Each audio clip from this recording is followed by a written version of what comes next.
Do you believe in accountable love?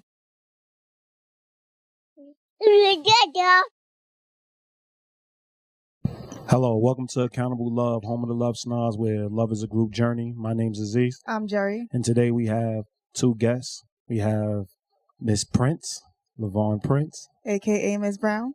My mother. Hello. And we have Jasmine. Hey. What's going on? My best friend. We are all searching for stability. We are all looking for absolutes in humanity, but there are no absolutes. There's only accountable love, a love that says when you pick a partner and a friend, they will show up with their daily best and you will give them your all as well. We all deserve love at its highest form, so the LoveSnobs are here to tell you, you deserve everything. You deserve a high class. The LoveSnobs. So, this is our village. This was the dream, to actually have a village and actually have people that you actually can navigate through this world with and have consistent and strong people that you always can count on whenever you need support and, when you need to enjoy yourself as well. Mm-hmm. So I wanted to know, what did accountable love mean to you? Okay, accountable love means that two people are in a relationship.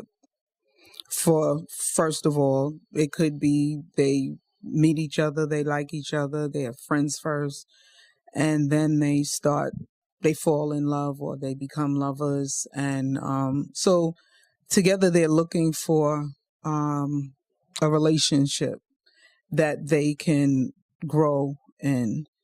And, people come into relationships with different needs and you agree on what you want out of the relationship and you come in. So you have to be accountable to yourself. You have to be accountable to the person that you're in the relationship with.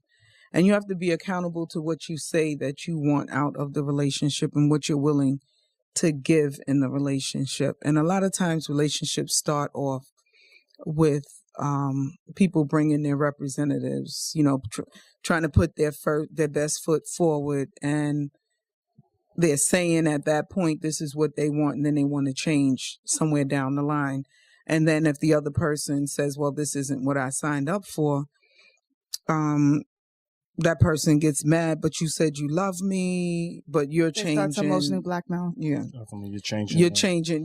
But you're the one who changed the contract mm-hmm. of the relationship. Definitely. So I think that people should work towards, and even if you are changing within the relationship or certain things may not fit, then that needs to be discussed. You don't just change and say, well, this is what I'm going to do, because now you're only thinking about yourself. You're not taking the other person into consideration. So it's about being accountable to your word and what you say you're going to bring to the relationship. Definitely. Yeah, absolutely. And as it grows, there are things that may change the relationship, your work, your health, your house, your health, or things like that. Those are things that need to be discussed. You can discuss your work, you can discuss your health and how you're going to best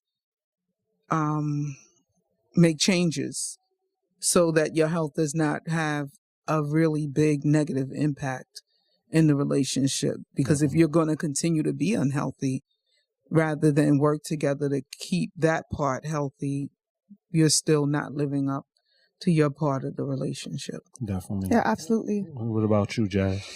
Yeah.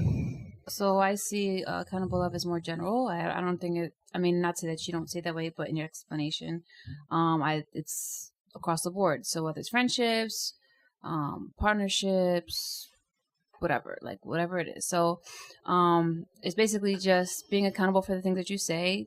Everybody tends to have different contracts and relationships. So friendships, you can't date this guy, whatever it is that you decide to agree to,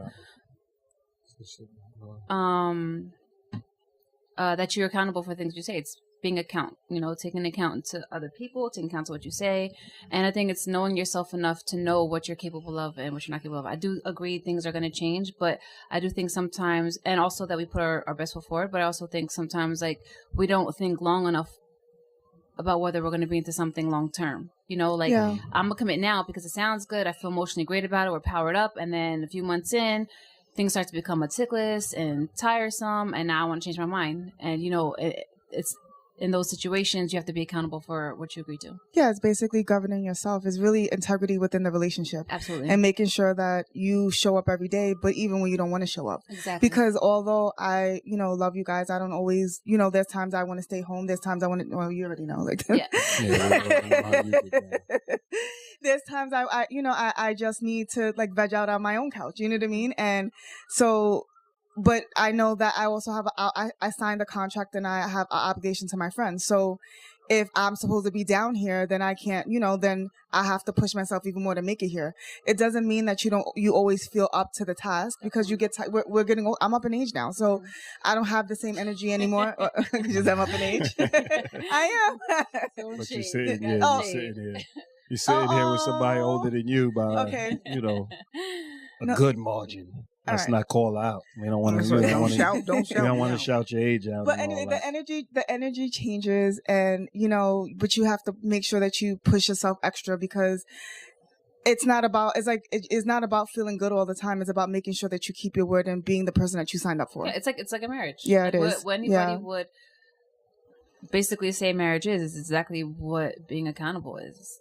In regards to, you're going to be with these people for the rest of your life. You're not going to feel up to it. You're going to be sick. You're going to be moody. You're going to be this. You're going to be that. But the whole point is to try to always be your best self and try to get the best out of other people. Yeah. How do y'all feel like a village? Like we actually maintain a village, because you hear a lot of people with millions of friends always congratulating us on, oh, it's good that y'all work so well together. It's good that y'all build a strong foundation. And there's always them people that also say, oh, y'all can't think for yourselves. Yeah, you know what I mean? They always, they always like, you can't do. Yeah. You got all them naysayers that have issues, and then you have certain people that really admire what we do as a unit. And how does it affect your life? Does it benefit you? Do you feel it benefits you? Do you feel being like in the village? Yeah, having a village? Of course. Yeah. I mean, yes. People talk, right? But people are going to talk regardless. Whether I'm individual, then I'm lonely, I don't have any friends, and whatever the case may be. But who cares? And people are always going to talk. They're always going to see something wrong and see something great in what you got going on. So for me, I definitely benefit because there's always support, no matter where I'm at, no matter what part of life I'm in. And when I say support, I don't just mean everybody's like, oh, hey, let's congratulate Jasmine on this and let's throw a party here. I mean, like. When I'm not being accountable, I'm getting checked all the time, and it doesn't feel great. But at the same time, I know what I'm doing, and I can further improve, which improves our relationships. Definitely. So I'm not always about self-improvement, although not to say I should be, but the goal is to always try to be the better person, like to be the better version of myself. But sometimes you just don't feel like it. And sometimes, it's just, it can be annoying when you think about when you just want to be left alone. But overall, you have people there to just kind of be like, you're acting real childish right now. Step your game up. And then it makes you really look at your life like, yeah, like I love these people. I don't want to disappoint these people. I want to keep building with these people. And it changes that whole perspective. Definitely. Yeah, absolutely. There's like we talked about it in another podcast about that didn't air yet, by the way, but we talked about how it's when it comes to holding holding each other accountable, it doesn't always mean the good things. Yeah. So I'm glad that you touched on that, because it's not always rainbows and butterflies. Like we get on each other's nerves, we argue, we don't always see what the other's saying. We're not active listeners. Well, you and I, Aziz is an active listener. But we go through the motions, but but ultimately we still want to be here. So I think that's what, and although we may get checked at the moment, we would do whatever we need to do to make sure that we are doing better going forward. And every time we fall short, we make sure that we're doing better. We do better going forward. Definitely. How do you feel being the matriarch of the village? Okay, so I see that sometimes looking at some of the things that I've been checked on throughout my life, or looking at the honesty of what people have said. And a lot of times it hurts at the moment, but when you take time and you sit back and you think about what the person is saying, the person is telling you the truth. They can see what you don't see about yourself. And how you're projecting yourself, and And I think when people sit back and they listen to what the person is saying and kind of move the emotion or feel the emotion, go through the emotion, get it out the way, and then sit back and think about what was said. Because a lot of people lose friendships over someone being honest. Definitely. And I'm of the mindset that if you know the answer, and this is a quote, I'm not sure who this quote is from. If the answer is going to make you grieve, then why do you ask the question? If you really don't want to know the answer, don't ask the question. I've had situations with friends who've asked questions and they've fallen out and have not been friends because they asked the person to be honest about what they thought about a relationship maybe that they were getting into or something like that. And you fell out with someone who you've been friends with for years. Definitely. Because they were honest. Or if you ask me a question about your man, and your man is trying to come on to me, and I'm telling you he's coming on to me, and you don't want to hear it. Jump right in. And you don't want to hear it. And we've been friends. You know me. You know I'm not crossing that line. But when I tell you that, then you get upset, and it's like it's like you're not the accountable person in this. You don't want to hear the truth. But Definitely, don't you think and that's where I was going with it when I heard. I think your quote really applies to like when you're just talking to random people. Yeah, when it comes to friends, you don't have to ask them; they're gonna just tell you because they have a comfort. You're not gonna. The quote shouldn't be, like don't ask. If it's gonna bring you grief, don't ask. It's like if it's gonna bring you grief, you should ask.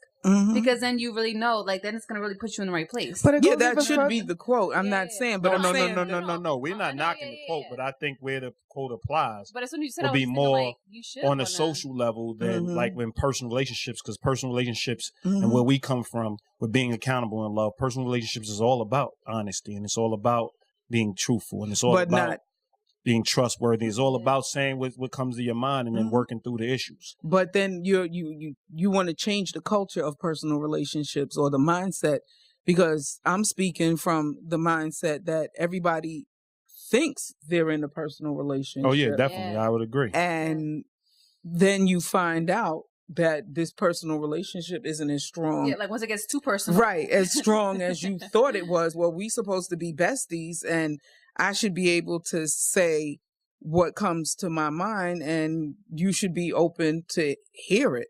So the quote should be, if you can't handle honesty, are you truly friends, right? Yeah, and part two is that you really need to be around like-minded and same-hearted people, because then those rules don't apply. You know what I mean? Like you'll be around people that, although the truth may hurt or it may sting, they still want to hear it. And you shouldn't have to tiptoe around other people. It shouldn't, if people want to live in this ignorant space, then those are not the people that you need really to be around. Yeah, exactly. Because, like they say, ignorance is bliss. And if people don't want to deal with their demons or deal with whatever they got going on, then you're not the friend for them. You know what I mean? So I typically try to, vet out those type of people. Because if I'm around people that don't necessarily want to, if they believe in, it's not what you say, it's how you say it. If they believe in, it's time and place and all this other nonsense, that all these cliche, phrases that everyone uses, then I believe that those people are not really the people that should be in my circle, part of my village, because we shouldn't have to pussyfoot around anybody. Okay, so what about the statement that says,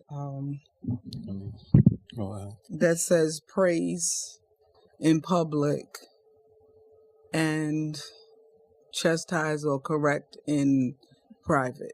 I get checked every day, all day. I think there's some. I think there's like we always juggle with time and place. Yes. We always juggle. Like there's always honesty, because let's say the honesty gets to the person before you're able to get to them. Then it affects your relationship. So if you actually spend an hour with the person in public, and then the honesty gets to them through the public interaction before you are able to tell them something, then it can cause your relationship havoc. So I would say in public, pull a person to the side and actually have a discussion. So if you have to chastise, do it in a manner where it's comfortable for the relationship you signed on for. But the honesty needs to be right away, or as soon as possible. Or pull them to the side and say, hey, when this is over, when we leave, we need to talk.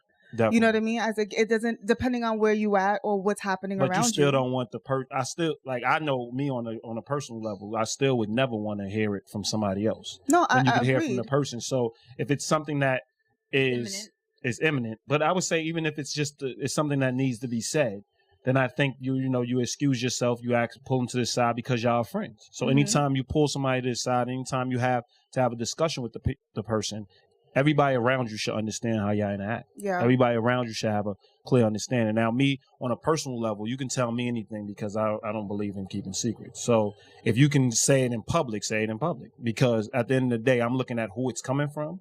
I'm not looking at the embarrassment of strangers or people I could care less about. I'm looking at the person. I'm looking eye to eye with the person that I care about. But I'm also interested in the definition of chastise, right? Because you might it's be belittling, right? So, well, that's what we believe. Sometimes words can. We might have a societal understanding of what a word means, but it really can mean the opposite, right? So, I know chastise to be somewhat belittling, right? Definitely. And that shouldn't even be happening behind closed doors, right? So, exactly. So, my not want to say question, but when I heard that, I thought to myself, I mean, essentially, we wouldn't be chastising each other anyway. Like, is checking or correcting someone's behavior automatically equate to chastising? Well, to some people, but not to us. But not to us. I know, but we would have to look at, like, really, really dive into the definition of chastising. Well, I'm not looking at chastising. I'm talking about just bringing somebody accountable for what they just did. Oh yeah, no, we're gonna do that in a public. We're gonna do that in a public space because if you're doing it in a public space, it's all about the belief in who's addressing you. I think, like, we tend to get embarrassed and care about what the people we really don't, strangers think, and people we really don't have personal relationships with. We tend to allow the way they may feel about us destroy the fact how we feel about our actual friends and how we feel about the person that's giving us the message. So we spend more time going back and forth about, oh, you shouldn't do this at this time, you shouldn't do this. It's so many rules and regulations when it comes to personal relationships. People get lost in the source. And that's what's destroying our personal relationships. Because if you have simple principles and simple things that you actually abide by to actually allow the relationship to flourish, then I think it becomes a lot simpler. So when you say that to me, and when I give the message, I would say, if y'all are friends, you can do it in any form. But if it is something that's going to allow strangers into their personal life, I think then you pull them to the side. But if it's something that they need to correct, that they're going wrong, I think they could appreciate, if they're truly your friend, they could appreciate being corrected regardless, because they're looking at everybody like, yeah, I'm glad my friend corrected me. They could take some pride in the fact that they have people that are going to be in their corner one way or another. Well, it takes a certain level of maturity. So I remember when I came around again and started hanging around, I used to always consider you my friend and not necessarily the other people that was around, right? So whenever... and someone we're not going to name now. But, so when we would have our back and forths, or there were certain conversations that I would want to have with you, and it would happen in a public setting in front of everyone, and I used to be embarrassed, and used to, then the argument went from what we were supposed to be arguing about to something totally different, because I was in my feelings. I was immature. I wanted to say faith. I was arguing about the wrong stuff. I was concerned about the wrong things. And I had to realize over time that you have to own your truth. So it doesn't matter who's in the room. You know what I mean? Like, it doesn't matter who's in the room. So if we're having a discussion, and if I'm really truly trying to get to that place, to that better place, and be progressive, then everyone else doesn't even matter. So they're just part of the process. And then as I started to develop relationships with Jasmine, then I realized that it's really not that big a deal. Like, we're all in this together. So it's not, I think it takes a level of security. I think it takes a level of maturity also to be able to be talked to or course correct. To be course correct along the way in front of other people, because it really shouldn't matter. Like, I mean, we did it in Florida. I mean, we had like a 5-hour conversation in your dining room. You know what I mean? And other people there, and it just didn't, was that the ideal space for us to have that discussion? No, but it had to happen. And we was amongst family. We should have been able to have discussion without worrying about everybody else around us on a constant basis. Yeah. Like, people need to be examples of what it means to communicate effectively. But I was gonna say, I also think it's belief. It's what we always talk about, right? Because if you believe, and listen, this is somebody who I am on my feelings a lot of times, but when I see it happening with, let's say, as an example, you two, Me, yeah. or, you know, Miss Brown and Aziz, whomever the Other people person are, is, yeah. when I see it happening, all I can see is, you know, when you just say, oh, yeah, you know what, you know, I'm wrong about that, that's so much more humbling, and you can appreciate that over being checked. So when I'm like, oh, it's not even embarrassing that you got checked, it's embarrassing about how you're responding to being checked. That's You know what I'm typically saying? how it is. Yeah. So that's So you're on defense with your allies. And that's one of the things we So say. it's worse because like, why are you being defensive with an you're ally? not being accountable in a relationship because you're like, if you're being accountable, you know who I am, you know what we agreed to, number one, and then a second thing is like, if you just owned up to your shit, then you'd be like, oh yeah, and you wouldn't even feel half embarrassed because you wouldn't be arguing. Yeah, definitely. And then by the time you finish arguing, you feel so stupid and like a turtle in a shell. It's like you don't even want people to see you. So I think that also, you know, that belongs in yeah, like, you know, a satisfied stomach feels complete. A full stomach is stagnant. So you can't be prideful. Yeah. Like, you can't be full of pride. You get what I'm saying? Because it stifles you. Yep. It blinds you from seeing what's actually in front of you. If you have a great support system and you have great friends and you have people that, and when we talk about accountability, like as a whole, we always talk about the things you do when we're not around. Yeah. Because the things we do when we're around, we typically can, you know, govern one another and make sure that each other stays in a great space. But when it comes to now what you do outside, like you get in an altercation and you could have walked away, but you actually just joined the altercation. Then now that causes friction for us. Yeah. You get what I'm saying? Yeah. Because now we have to come to your, you know, we feel like we feel or we believe that we have to come to your defense, and now it causes us everything to fall. Right. Now I gotta raise your son. But you have to think about the consequences of what you're doing. Definitely of your actions. Like I can get close to a boyfriend of yours. You know what I'm saying? And if he now is maybe beating on you, it changes the dynamic of everything. Yeah, I mean, you get what I'm saying? Because now, we close, but now there has to be something that needs to get addressed because you went outside of the accountability of a loving relationship. Absolutely. Yeah. You get what I'm saying? So like, there's certain things that you got to think about before I'm upset enough or that person's upset enough maybe to put their hands on you, but they have to think the domino effect of that. You know what I'm saying? Or even like keeping a secret and not saying something and then it coming out. Right. That's a lot of sorries and a lot of making up that you could have just been moving forward if you'd have just been honest. It's like putting alcohol on a cut. You know what I'm saying? Like it stings. You could have then got rid of the sting, had a discussion, and then move forward as opposed to letting it get infected. And there's a lot more now you have to do to maintain your health, and a lot more you have to do to maintain the health of the relationship. And even in that, you wait so long, you can cause permanent damage. You know, maybe your scar is like 10 times worse, and that's how it is in relationships. Like, then it's like the trust is like down to here, and the communication has already went from here to here. Like everything is decreased by a lot. So it's just so much to work. Crazy. Yeah, it's so much to work up to. I mean, why did you ask that question? Oh, because of someone had said that to me, and I'm totally not in 100% agreement with that because my situation is that if you say you and I got into it or something happened and you did something that I think that you should not have done at that point and people are around, I think that I should say something. Definitely. Yeah. But to let it fester and say, I will talk to you in private, it kind of changes how I feel inside.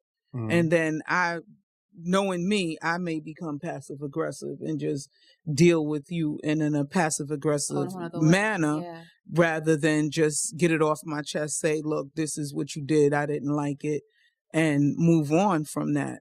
And then once I say, I didn't like what you did, then we can move it to a private space. Definitely. I mean, and obviously there's different ways to deal with things on a political level where you're now sharing space with coworkers or you're sharing space with people you really not in personal relationships with. So you do, like, you have to bring a level of who you are everywhere you go. Of you know what I mean? Like, people would know me to be a very upfront, honest person, rule regimented. things of that nature. Like they would know me to be that, but they also have an understanding that I know not to invade certain people's space when it comes to work, because you sign on to have an understanding once you sign on to be work for an organization. But now when it comes to your personal life, it's a whole different ball game. And even at work, there's a standard. Like if you want to change a certain culture, you're going to have to go against the grain a little bit. Yeah. You know what I'm saying? If you see the culture is too political and nothing's getting accomplished because nobody's truly being honest, then there's going to be some issues. But then now also, like, you know, when you're at a meeting, you don't want to be the person just raising your hand just because it comes to mind. That's a form of honesty, but there's etiquette and you have to have an understanding of progress. So it will be more productive. In your personal relationships, production is honesty. So you should make the time to actually have discussions. So I think that's where we probably get it twisted, because we bring the politics into our personal relationships and we sell it like, oh, you shouldn't do that. Right. Because it's everyone's comfort zone. So I think everyone typically wants to go to that place, because although they don't have personal relationships with people at work, it's still like they know that there's like guidelines. So there's certain things that they don't necessarily have to deal with and they could kind of get away with, and they won't be forced to have uncomfortable conversations for the most part. So that's why people bring it into their personal life, because they want to control what's being said to them. They want to control how it's being said, and they want to control, you know, the whole situation. So I could see why people do it. I don't agree with it either, because like Aziz said, like you shouldn't have to be politically correct with people that you love. No, like you should be able to be yourself, and they signed up for who you are, so it shouldn't be an issue. Yeah, and we use be yourself real loosely. You know what I mean? It's like be the best. Yeah. You are challenging yourself to be the best of who you are. Yes. So like when you fall short, you will get checked. But if you don't have the information, you only can deal with the information you have presently. Right. So therefore, when you have the information you have presently, you're going to now speak. And then it's okay to be wrong. See, people have this understanding that you can't be wrong within the relationship. Yeah. When you're being honest, you're searching for the truth. Yes. So I didn't say, oh, what I'm saying is honest in my mind. And it's truthful in my mind. But when now I say it to, let's say, I'll say it to my mother, she's like, no, that's not even accurate. And she'll break it down to me. But she should be able to say, that's not accurate, without me saying, you know what, you made me feel like I couldn't really speak to you. But so if you I closed up. If you didn't say anything, she wouldn't even be able to course correct you. Definitely. You know what I mean? So it starts with even being honest. Like it's really start with being honest with your thoughts, have and not the discussion. Yeah, and not just living in your head and thinking that. And then when you live, it's like when you live in your head, like you create these issues or these telenovelas in your head, and it becomes this big thing, and then you're arguing about who didn't take the garbage out, you know what I mean, or who didn't go down and get the food last, when it's really other things because you didn't talk about it. Because you didn't talk about it. But I was gonna say, but then the fact that you feel comfortable to say what you're thinking, that's a positive. Definitely. So and like what you said, passive aggressive, like being passive aggressive in personal relationships. Like you're dictating what could be said and what couldn't be said. And you close up, and then you start doing things where you're actually attacking a person, but underhandedly. Yeah. And you should never attack a loved one. You can be upset, you can be angry. Like you have a right to be upset if something is said that rubs you the wrong way, and that's where the flexibility is too. But it has to be done in an effective way, and that's what we work towards every day. We don't always communicate effectively. No, we don't. Yeah. Like we argue, we scream, we yell, and then we realize we're doing it, and it's not effective and it's not productive. So it's your ability. Maturity is your ability to now realize you're doing something, like you having an out of body experience and realizing that it's time to now have a discussion that's going to be more productive and progressive. And once you get to that space, you're always looking for the progression of it and the togetherness of it. So we always say true love is maturing into togetherness, because your mindset is always in the mentality of, I want to move forward in my relationship. So anything that stifles it is an issue. And if bad communication stifles it, it's an issue. If you being extra emotional or exaggerating is an issue, that's an issue. It's not allowing you to progress. If you bringing up something that you know is not going to bring any value to the relationship, you want to be honest, but at the same time, you know it's not bringing any value. You have to examine it in your head and then say, okay, you was thinking about saying it, but it didn't bring any value. Right. So you now, you wanted me to be honest like it's a privilege. Yes. No, we want you to be honest if it's going to be productive. The honesty, and it can be counterproductive until it's productive, meaning you feel a certain way. It's not accurate, but it's how you feel. Right. So you share it, and then we start having the discussion. So everybody always looks at the emotion and logic, but really we're all emotional. And we transfer it into logic by having the discussions and having multiple minds combining to make something that actually sticks. Yeah, but then you have the people in relationships who use the fact that I'm being truthful as a weapon. Definitely. Well, then when they're coming at your character and your intent, then right. So that's a whole separate conversation too. Yeah, that's for another podcast. Yeah, no, that's fair. It goes. I'm just saying we could talk about it. That's a whole another 45 minutes we could talk about. But yeah, like those people, like if that's the case, then they don't need to. Then you need to evaluate why they're in the right. Yeah, truthfulness should be. It should be a principle. Yes. It should be a core value. It shouldn't be something you're doing. You're not doing me a favor. And you're not doing me, and you're not trying to be because hurtful. I don't know if people truly believe honesty automatically gets you what you want. No, it doesn't. No, it doesn't. No. Honesty just starts the dialogue. Yes. Like, so if you're being honest, listen, I want to. Yeah, somebody's honesty could be, I want to see other people. Now, at the end of the day, that's not going to get you the relationship you want. That might end the relationship you have. Yeah. So you can actually see other people, but the honesty brings you the respect. Mm-hmm. And that now brings us full circle of how a village is constructed. Mm-hmm. Like, what do you think? Would you say you raised us with a village mentality? Like this was implanted in something, like I know it was my dream to have a village growing up. Do you think that it's something that I took in from being raised? You were raised with the village mentality in that I knew I had 4 sons. And I mean, you all have told me otherwise, but I felt that I have 4 sons and I have 4 sons who I knew I could raise them to be good human beings. But I felt that me not being a man, I could not raise them to be men. So my village consisted of agencies or outside influences where I could lean on male role models to help me with raising my children, or other mothers to help. Like sometimes I felt that one of my sons or maybe another son could not come to me. And I've always told my sons, if you can't talk to me, then you need to find somebody that you can talk to, because you should be able to say what you need to say.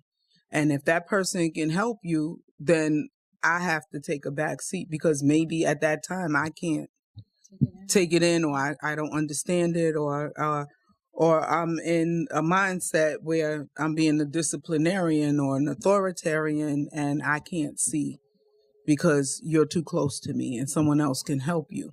So I've always had that type of mindset, and I believe that may have fostered your insight into a village mentality, because definitely, because some of the people I may not have been close to myself, I may not have agreed, because you all chose these people to be in your lives and they weren't bad people. And I think that they helped with molding you all. Yeah, definitely. And I've been told, like, women in the block, one day this little boy was following me in the building, and I was saying, well, you better go with your mother. She said, he can go with you. You raise boys that go to college. So, and it made me feel good that even though you may have some situations in the community, you think people you don't get along with, but you're being watched, and what you're doing does speak volumes in the community, in the village. So somebody's always looking at what you're doing and how you're doing it, and they may not agree with it, but the outcome of what you've done speaks volumes. So now that has changed their perspective. Definitely. Were you raised in a village mentality, you would say? Well, I guess not in that form. I mean, like my family all took turns watching us, you know, when my parents were at Yeah, work. same for me. You know, I was so, just thinking about that. Yeah, so I that's mean, in village. that way, yeah, Yeah. I mean, it's definitely a village in that way. Like, you lean on your family, but I was also born into the idea that how can you say, like, family is everything, and even if they don't treat you the best, you kind of just be quiet and stick it through. So, you know, yes, I was born in a village mentality, but I don't always think in a progressive way. And I mean, I think it's fair to say that's, I mean, most people, right? I mean, it's not like I'm different than anybody else, but it's something that I became very conscious of, where although I do want to have people around me to support me, and I also want to support, I also want to instill like a different message with my children or the children that I'm helping raise.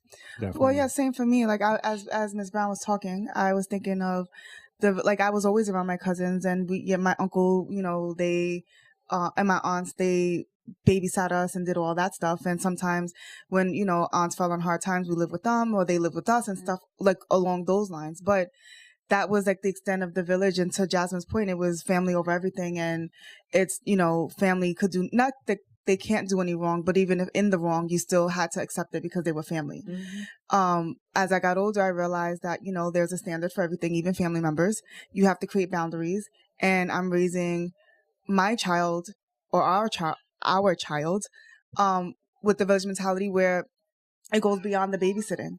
They're not babysitters, they're invested. So it's, yeah, they may watch her while I'm at work or whatever the case may be, or she may practically live here, but it's not necessarily watching. But they also have a stake in it. Vested interest. Yeah, so basically I don't make a decision, I don't make a move without them. And people make that's where the brainwashing comes from. That's where the I don't have my own mind and all this other stuff comes from. But to be honest with you, they're helping me raise a child. They may see things that I may not necessarily see. So we all have the same goal. We all are like-minded and same-hearted. So whatever we talk about is not going to be anything different from or too much different than what I want anyway. Definitely. So they may have to tweak my thought, or maybe not right now, Jerri, but you could do this later. You know, whatever. They may have to redirect me at times. Sometimes you fed up, and sometimes you know, like you're not in the proper mindset. Yeah, I'm tired. So like that's one thing I've seen with, you know, like I think you did a great job with us. And now when you look at, obviously we're parents now, so now you look at how much it takes and how much of a vested interest you have to have in raising children. You can see the amazing job that you did, and having 4 boys. And keeping them out of jail and keeping them, you know, like, and really trying to have them be get an education. And, you know, I think more was about self-respect, raising boys that actually walked around with dignity and self-respect, where as men, we actually can say that we are men that most people in our community really don't come across. Yeah. Because we have the set values and the principles we have, and, you know, and I'm a little bit more disciplined than the rest of them, but you know, like we all still have them similarities that we are able to articulate. We are able to talk about a wide variety of things. You know what I'm saying? We don't just, it's not just narrow to one focus. We're not just talking about crime all day. You know what I mean? We're not just cursing all day. We have facets where we curse and we have those type of discussions, but we also have another level to us. So you gave us options, and we took advantage of those options. So I think that's very important as well. You know, raising, I think like that transferred over, raising the child with, I think the most important thing is self-respect and teaching them that they deserve to be respected. So no matter how much you wanted to be heard. Yeah, no matter how much you wanted to smack my lips off my face. I mean, I'm sure there was times you also gave me the respect to say, okay, you deserve to be heard. So I'm going to listen to you even though steam is coming out my head. You know what I mean? That's why I was just thinking about how I paused when Jerri asked me if I was raised in the village mentality, and I think the thing that caused my hesitation was the fact that I think when I heard Miss Brown talk, she said it with purpose, like, you know, with an intent. Like I had an intention. It wasn't mindless. Yeah, it wasn't mindless. I was raised like, hey, I need a favor. Can you do it? You know what I mean? So it was more in that way. So that's why I would hesitate, and I think there's a big difference in her raising you and not with that whole understanding of like not crushing your spirit versus the way I was raised wasn't mindfully teaching me to have self-respect and, you know, use to have a voice and to grow as an individual, but still part of something whole. Definitely. You know what I mean? Well, I would like to take the minute to say too that not breaking your child's spirit, Aziz learned that from you, I learned that from him, and now it's like now it's generational. You know what I mean? Yeah. Like Right. we're making sure that we're not breaking our children's spirits. Every child that we come into contact with, you know what I mean? Like we Even know we're talking to their parents. yeah, and saying, exactly. Listen, you gotta teach your child. And respect. there's that fine line, and it gets to that place where you're like, what the hell? Yeah. Which is great to have other people around, because when you are at that fine line, you have other people to take the wheel. You know what I mean? Definitely. But I learned through you guys that you don't break a kid's spirit.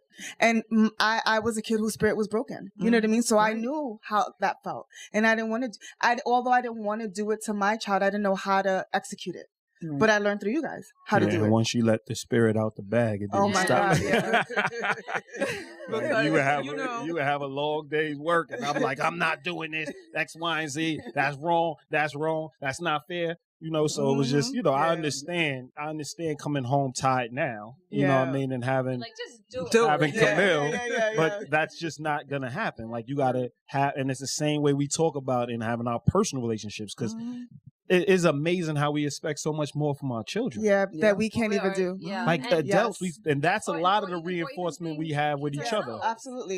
Even Yeah. being kids ourselves, like it's like you kind of forget now as you're an adult and you want things done and you want a certain level of respect, and you have this idea because you're a parent now, they should appreciate You feed them, you stuff. take care of them, Yeah. you show up to And- games. yeah. Mic. And then you totally forget, like, yo, you was 15 and you lied once or twice, and you weren't a bad girl, you wasn't a liar, and all these things start coming in place, and you're just like, how could you forget that person? You know what I Right. mean? Like, Because and you they do love were- your parents, and they just was just annoying. But so what? Like, you would never trade them in. And you're You know like, what I mean? stop Yeah. over exaggerating, and then everybody's Yeah, but- looking at you like you over exaggerating. Yeah. Like, where do you think they learned it from? Like you're sitting there, like you need to get straight A's. Why don't you have that same That's level? the do as I say, Definitely. do not as you see me do mentality. Definitely. Why don't you have that It's same supposed level of to give me respect a for pass. yourself? Yeah.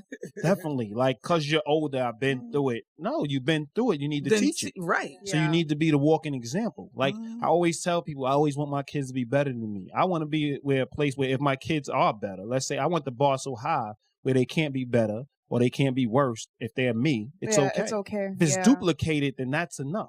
Now they're gonna go on to do greater things than I did. Then okay for the society, but as a friend and as a partner, could they be better than I am? No. Like I'm gonna set the bar high, so that's the level they should strive for, and then they can feel comfortable in that level. Because we always in this place of success and striving. When do we actually get to the destination and relax? Yeah. Enjoy it. Yeah. You know what I mean? And actually sit back and enjoy the destination. Like when you have a partner, why are you still looking for 20 other people? Yeah.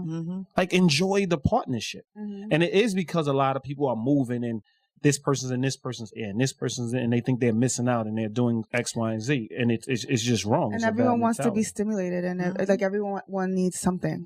So yeah, you're absolutely right about that. I Yeah, just think and like, go ahead. Not breaking the child spirit, that came from Aziz's father, because that's the one thing that he asked me. I mean,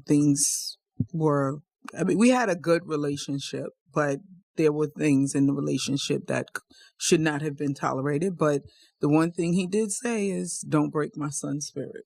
And I mean, at that time, I'm young. What the hell does he How mean old by were you? don't break my son's spirit? I think I was about 19. I was 20. It took you a while to So, understand. Yeah. No, just watching how you ran around and just who you were, letting you cry if you needed to cry, because that was one of the things that people want to do with Shut children, down. especially with male children, is, oh no, you can't cry. Yeah. And let the child cry. He has emotions just like girls do, Definitely. And then I read books. And plus, they don't communicate as effectively. So Yeah, if we they- have a yeah, hard time time communicating, communicating at yes. times, what do you think when it's immediate for a child all the time?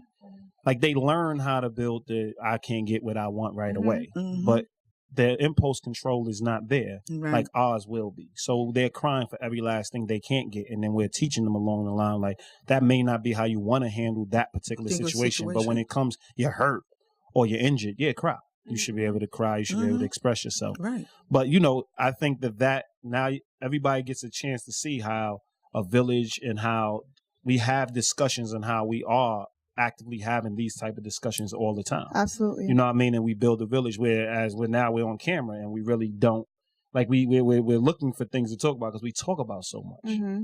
You get what I'm saying? So it's a beautiful thing. But I mean, I want to thank my mother for joining us, and I want to thank Jazz for joining us here at Accountable Love Podcast. You know what I mean? We love y'all. Yeah. And we appreciate y'all taking the time to come and spread the village and show people, you know, what a village mentality looks like. Show us what we have. Definitely. My name's Aziz. I'm Jerri. I'm and Jasmine. This is Accountable Love. I'm Lavarn. Prince. Have a good one. Bye.